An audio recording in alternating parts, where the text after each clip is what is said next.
রেলপথে জুড়ে গেল কলকাতা মিজোরাম।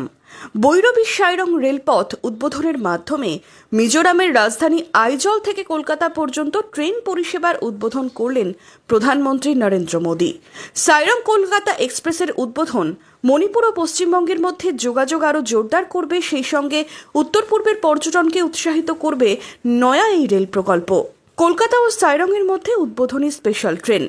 13 সেপ্টেম্বর উদ্বোধনী স্পেশাল ট্রেন অর্থাৎ 03126 বৈরবী কলকাতা উদ্বোধনী স্পেশাল ট্রেনের সূচনা হলো। উদ্বোধনী স্পেশাল ট্রেনটি রবিবার 14 সেপ্টেম্বর বহরমপুর কোর্ট রেলওয়ে স্টেশনে এসে পৌঁছবে দুপুর 1:03। 2 মিনিট পর অর্থাৎ 1:05 ট্রেনটি কলকাতা স্টেশনের উদ্দেশ্যে রওনা দেবে। কলকাতা ও সাইরংয়ের মধ্যে নতুন এক্সপ্রেস ট্রেনের নিয়মিত পরিষেবা। কলকাতা ও সাইরংয়ের নতুন এক্সপ্রেস ট্রেনের মধ্যে নিয়মিত পরিষেবা চালু হবে আগামী 16 সেপ্টেম্বর থেকে। কলকাতা থেকে 13125 কলকাতা সাইরং এক্সপ্রেস হিসেবে এবং 18 সেপ্টেম্বর থেকে সাইরং থেকে 13126 সাইরং কলকাতা এক্সপ্রেস হিসেবে চলাচল করবে।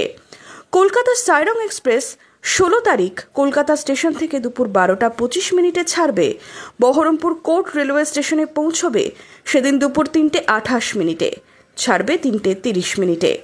পাশাপাশি সাইরং কলকাতা এক্সপ্রেস সাইরং থেকে 18 তারিখ সকাল 7:15 ছাড়বে, বহরমপুরে পৌঁছবে পরের দিন বেলা 10:53।